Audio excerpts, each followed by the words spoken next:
Welcome to lecture 3 of clinical psychology. My names are Dr. Eunice Menja. I have to say thank you for coming back. This is our continuation from lesson 2. If you haven't already watched, I would encourage you to go back and watch it, especially if you are in my clinical psychology class. Obviously, I want to thank everyone that comes to my YouTube channel. I am really humbled. Thank you, your wonderful viewers. Whether you stumbled upon this channel by chance or found your way here intentionally, I am thrilled to have you join me on this journey. If you enjoyed this content, please don't forget to hit that subscribe button. Tap the notification bell to stay updated and give this video a big thumbs up. I encourage you to engage with the content by leaving your thoughts, questions, and even suggestions in the comment section below. Your feedback is definitely going to be valuable to me, and I love hearing from each and every one of you, whether you're my student or just a visitor on my channel. So before we dive into today's topic, I want to take a moment, obviously, again, and express my gratitude to all of you supporting me and listening to my lectures. You're the reason why I'm doing this. If you are my student, again, if you are just coming here to visit and see what I'm talking about, I am very, very thankful. Obviously, clinical psychology is very fascinating. And we are going to be talking about the complexities of the mind in this chapter.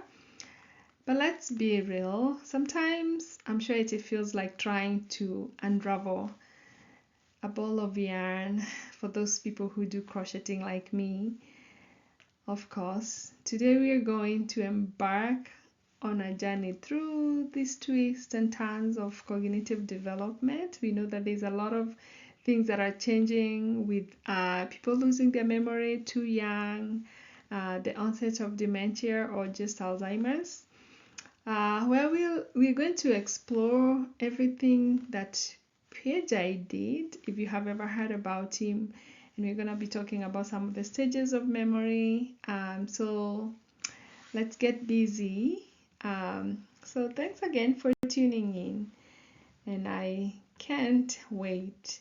Always in this channel, I always like to, especially when I'm talking about clinical psychology, I really want to give thanks or hands up, hands down, whatever you say it, depending on where you are. Thanks again.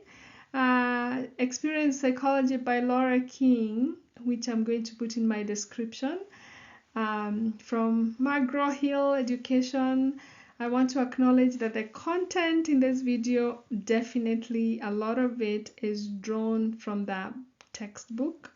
It's a textbook that I have had the pleasure of using. I usually get a free copy because I teach psychology in the US, in the universities.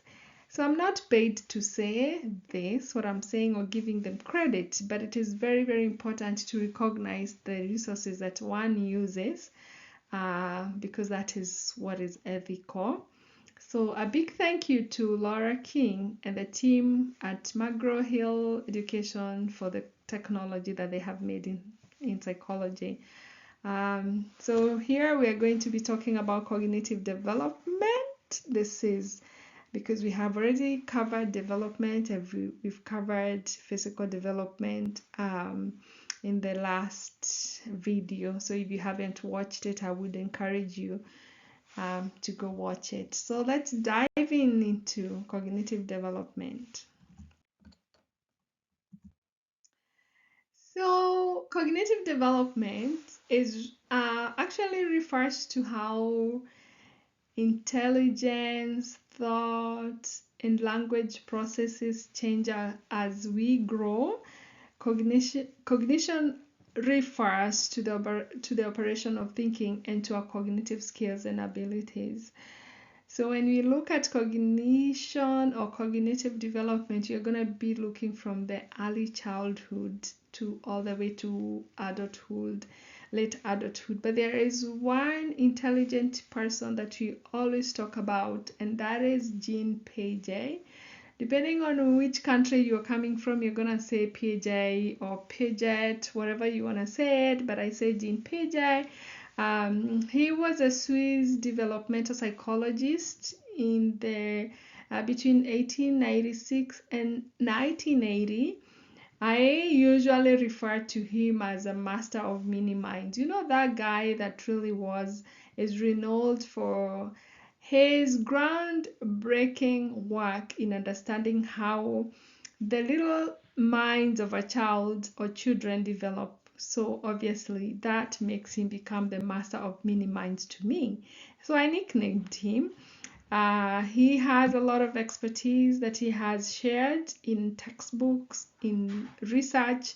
So he's known for tracing cognitive development through childhood into adulthood.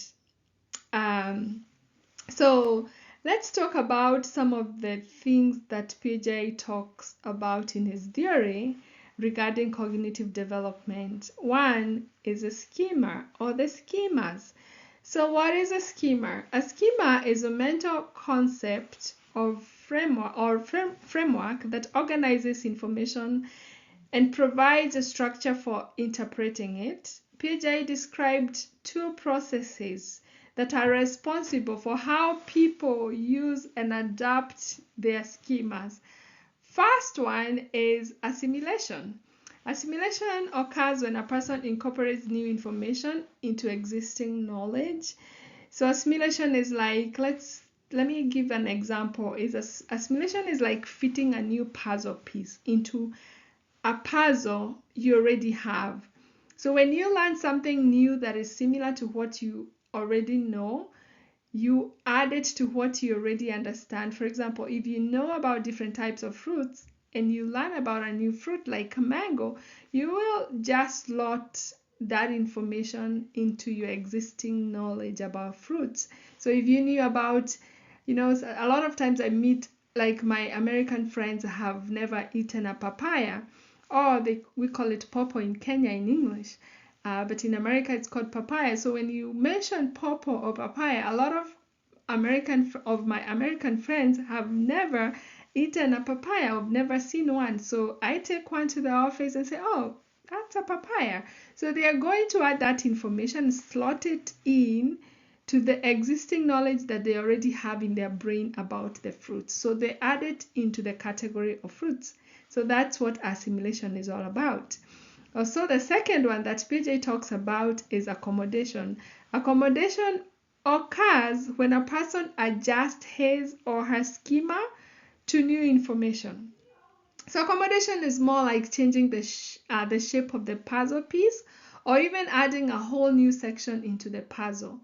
So when you encounter something new that doesn't quite fit into what you already know, you have to adjust your understanding to make room for it. For instance, if you've only ever seen round fruits like apples and oranges, and then you come across something like a banana, you might have to adjust your idea of what a fruit look like to include something long and curved, because you only knew that oranges were, fruits were round. Now you know, okay, I'm going to have to adjust my brain to know that also a banana that is also long and curved is also a fruit. That's accommodation. So you're adapting your understanding to fit new information.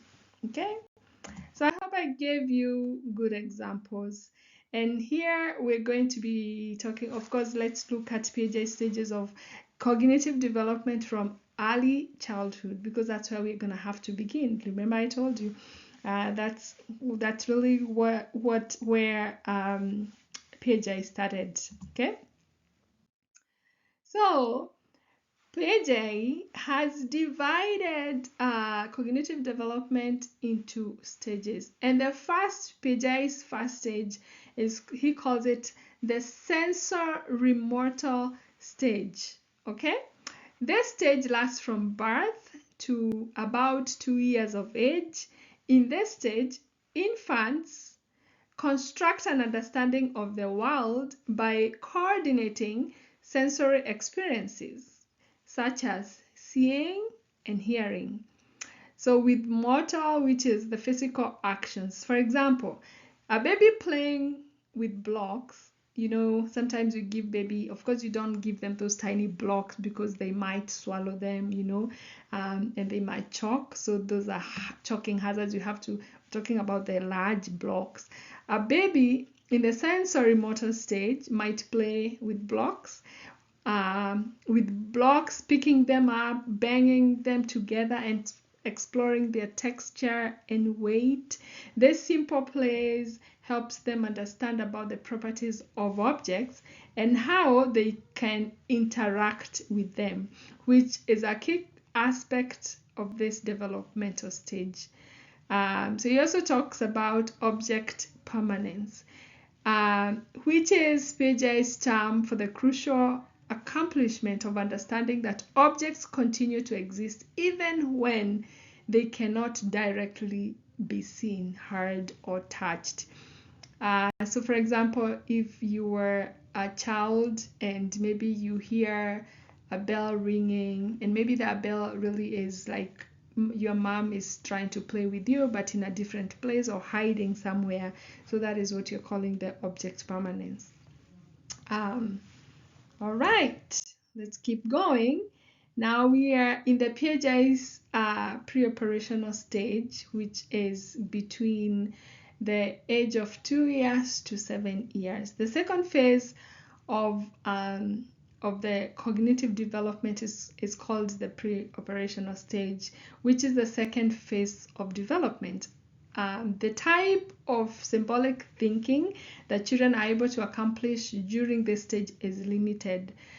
So the child's thought in the pre-operational stage is egocentric. Hence, children cannot take another person's mental state into account.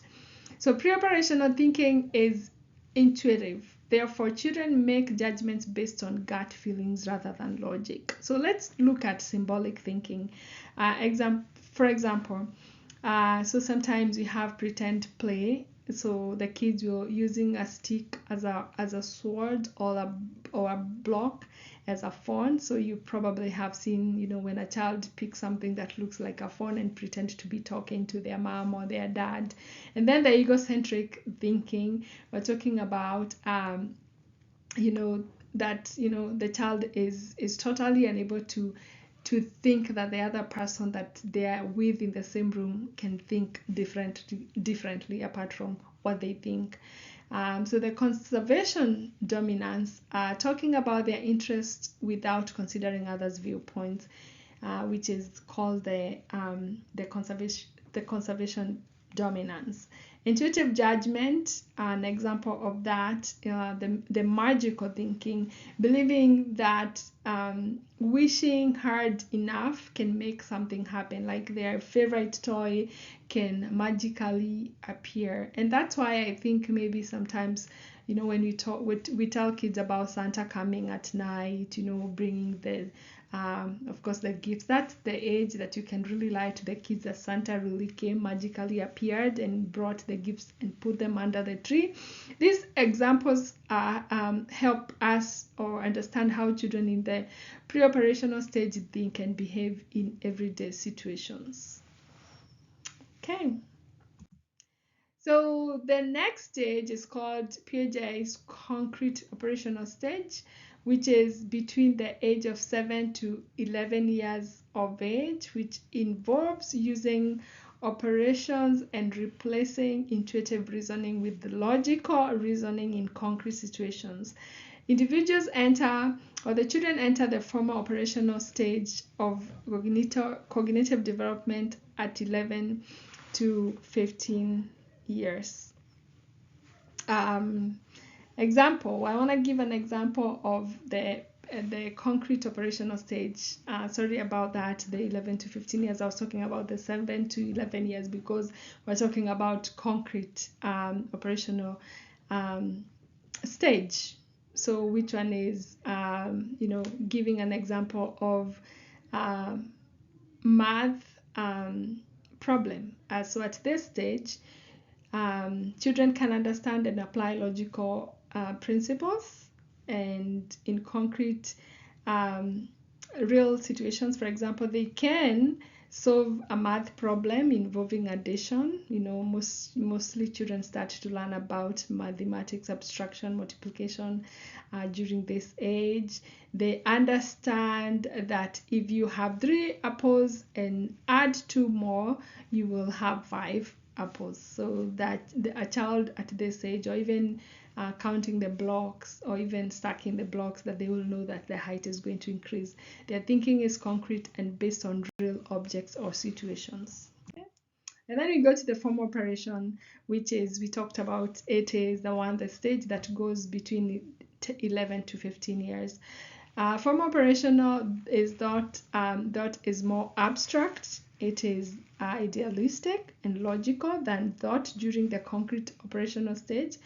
At this stage, individuals can think in hypothetical possibilities. So adolescents can think more like scientists when they devise plans to solve problems. So Piaget called this type of thought hypothetical deductive reasoning. And for an example of form operational is abstract thinking. In this stage, adolescents develop the ability to think abstractly and logically about hypothetical situations. An example would be, so an adolescent at this stage, they can contemplate hypothetical scenario like, what if everything in the world suddenly stopped speaking? What if everyone in the world stopped speaking? What would happen if there were no laws? So those are hypothetical. They can also engage in complex problem solving that doesn't really rely solely on concrete objects or situations. That's why you see kids can solve a very hard puzzle and things like that, because they have started to really be smart in their cognition. Okay, so we're going to be looking at other intellectual development theories, and one of the ones that we're going to be talking about today, so it's an alternative view, the nativist approach. So nativist approaches to infant cognitive development suggest that infants bring more knowledge with them into the world than what Piaget has thought about. An example of the nativist approach is the core knowledge approach. The core knowledge approach is a more perspective on infant cognitive development that holds that babies are born with domain-specific knowledge systems. Among these knowledge systems are those involving space, number sense, objective permanence, and language. A major criticism of the nativist approach is that the infant's social immersion in the world is ignored. We're going to talk about Vygotsky. Vygotsky is big and huge in a lot of things, because also one of the other ones that I like to think about when it comes to cognitive, every time I think about cognitive development, Vygotsky and Piaget come into my mind. So what does Vygotsky say? Cognitive development, he's very huge on cognitive development in cultural context. Piaget did not think that culture and education play important roles in the development of cognition in children. However, researchers have found that the age at which children acquire conservation skills is related to whether their culture provides relevant practice. So Lev Vygotsky took a different approach, recognizing that cognitive development is an interpersonal process that happens in a cultural context. So if you have taken my cultural diversity class or the sociology class, this is a huge part of our class. We talk about Vygotsky. So, and one of the things that I really focus on especially is when I think about Vygotsky, who is also widely known for the zone of proximal development. We call it SBD or ZPD. In clinical psychology, it refers to the space between what a person can do independently and what they can achieve with assistance. So Vygotsky talked about it in regard to children and how an adult helps them accomplish that knowledge. But now when it comes to clinical psychology, you can apply it in therapists use this concept to provide tailored support, guiding clients to grow and learn within zone.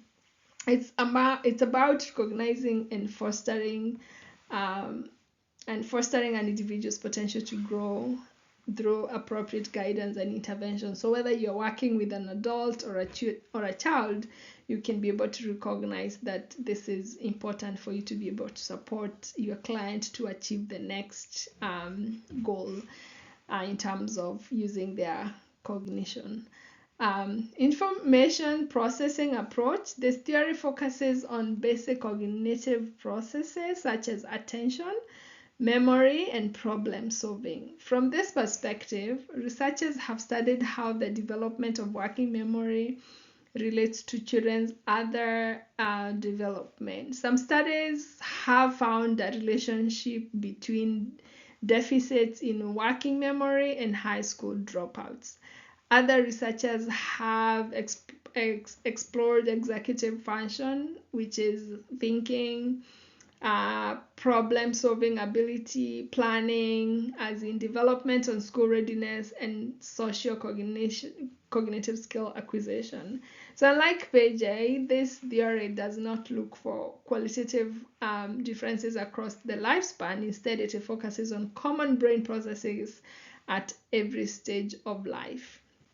And lastly, the theory that you're going to talk about today is the revisionist views of adolescent and adult cognition. Researchers have also expanded on Piaget's view of adolescent cognition.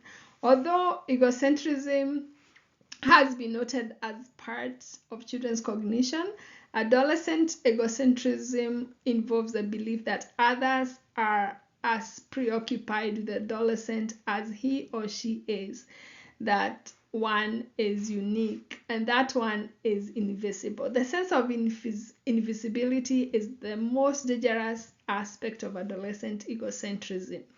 Just as Piaget may have underestimated infant cognition, he may have overestimated some of adolescents and adults' cognitive achievements. Developmental psychologists interested in cognition have noted that cognitive changes can occur after Piaget's formal operations stage. So when you think about the egocentrism when it comes to adolescent, it's like, some of the children, some of the kids that really suffer from social anxiety, or adolescents that suffer from social anxiety, is because they think that when they go into a certain place where there is a lot of people, all they're going to be focusing on them is them. Like if you get into a room and you come into the classroom late, that everybody is going to be looking at you, including the teacher. Nobody is going to be focusing on what they're doing. They're just going to be focusing on you. That is where now the egocentrism is relating to adolescent. Okay. So as we proceed, although Piaget did not recognize changes in cognitive processes in adulthood, researchers have examined how these processes might change throughout adult life. So we're going to be looking at cognition in early adulthood. So young adults begin to think differently than adolescents, of course.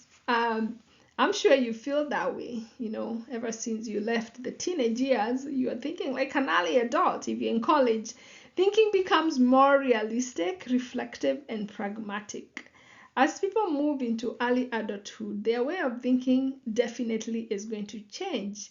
They start to think more like grown-ups with a focus on real-life situations and practical decisions. So you're not just thinking, how adolescents are known, they are careless, they take risks, they, of course, we know why that happens, because we also talked about the part of the brain, the prefrontal cortex, that is not fully developed. Now you're a grown person and you're thinking about what could happen if I drove my car while drunk.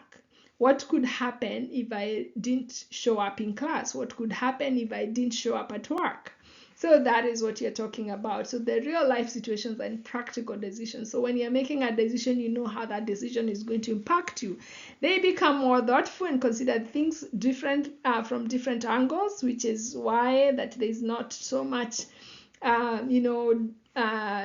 child parent conflict, because now you can reason with your early adulthood child more than you would have reasoned with them when they were younger. They become more thoughtful and consider things from different angles. So basically, cognition in early adulthood is about becoming more mature in the way we think and make decisions. Okay?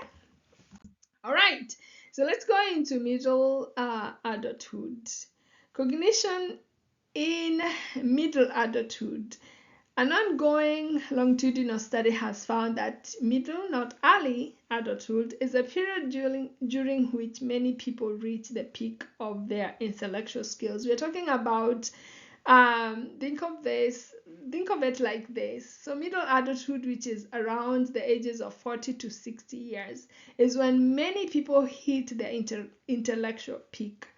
So this means they are often at their best when it comes to thinking, problem solving, and using their brains. It is like reaching the very top of a hill in terms of mental ability. No wonder, retirement age is 65. So even though we might think young adults are super smart, it's actually during middle adulthood that many people shine the brightest intellectually. You wonder why your parents tell you they're smarter than you? Hint, hint. So let's talk about the cognition in late adulthood.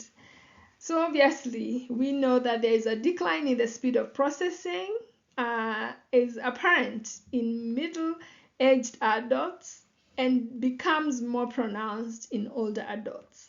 Okay, so even though at middle adulthood we are seeing that is a peak, the intellectual peak, and people are bright and smart and definitely they are able to use their thinking and problem solving, but that decline did not just start in late adulthood. So in the middle age, so adults become obviously the speed of processing is going to start slowing down. So older adults also tend to do more poorly than younger adults in more aspects of memory.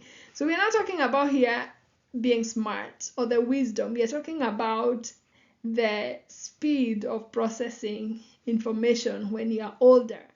So younger people can think very fast, can remember things very fast, as compared to older people. So as some aspects of cognition might improve with age, one such area is wisdom. Definitely, as I talked about, expert knowledge about the practical aspects of life, because obviously we have had older adults have had this many years of learning a lot of information. So that is obviously what becomes a wisdom.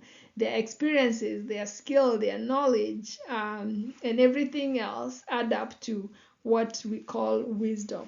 So even though I said that younger adults might be able to, might process information faster than older adults, that doesn't mean that they outweigh them when it comes to the wisdom. As people get older, they might notice that their thinking isn't as quick as it used to be. The slowing down starts in middle age and becomes more noticeable as they get older. Memory can also become a bit trickier as people age. I don't know how many times maybe you have seen your mom, if your mom is around this age, they are looking for a knife but they're actually holding it, or you have your glasses on but you're still looking for them, or you're on your phone. I've done that many times. I am on my phone but I'm looking for my phone in my purse. That shows that I'm older.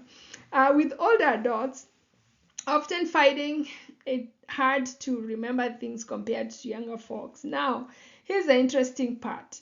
While some aspects of thinking might not work as well in late adulthood, there's a silver lining. Older adults often have what we talked about, the wisdom. This is like having a deep understanding of life and knowing how to deal with its challenges. It's like they've gathered lots of expert knowledge over the years, and that's why we have to consult the older people. If you are a young student, or if you are young in your life right now watching this video, that's why it is very, very important to consult. Sometimes we consult our elders, sometimes we consult our older parents, sometimes we consult our grandparents, because they have a lot of wisdom, and of course they become experts in the knowledge, especially regarding how to live life. Now, how does this tie to clinical psychology, this cognitive development, and how memory or cognition is going to decline or over the years? Well, understanding how cognition changes as people age is very, very crucial for clinical therapists, occupational therapists as well, and anybody else that is going to be a service provider. I think if you have been in my class, you have heard me say over and over how much, just this development, the cognitive development declining, has impacted the healthcare industry, especially in countries like US, where you have so many older adults and people are losing their memory because of the illness. There is the early onset of dementia, and we're going to be talking a lot more in these areas, especially in our future classes. So this might tailor. So I would like you to think about how this can apply in your career, especially now you're whatever major you're doing, whether it is occupational therapy, you are going to become a clinical therapist like me, or learning to become one or being licensed to become one. They might tailor their therapy techniques to accommodate changes in memory and processing speed. Additionally, recognizing and fostering wisdom can be a variable aspect of therapy. So, we're going to be helping older adults navigate life's up and downs with resilience and insight. So, in clinical psychology, for example, acknowledging both the challenges and strengths of late adulthood cognition is important for providing effective care and support. Of course, as we progress in this class, we'll obviously talk about how we can also, use, some of the things that have been found to work, especially in research, things like exercise, brain games, and board games, and other, even diet, how they can actually help to delay the onset of such issues that affect our memory. So I hope that you have gathered something. I hope that you have learned something in this class. Obviously, if you have any question, put that in the comment below. If you're a student, I hope you are taking, of course, notes, because these notes will probably show up somewhere in the exam. So thank you very much for listening, and have a good night or good day, depending on where you are in the world. May God bless you. Bye bye.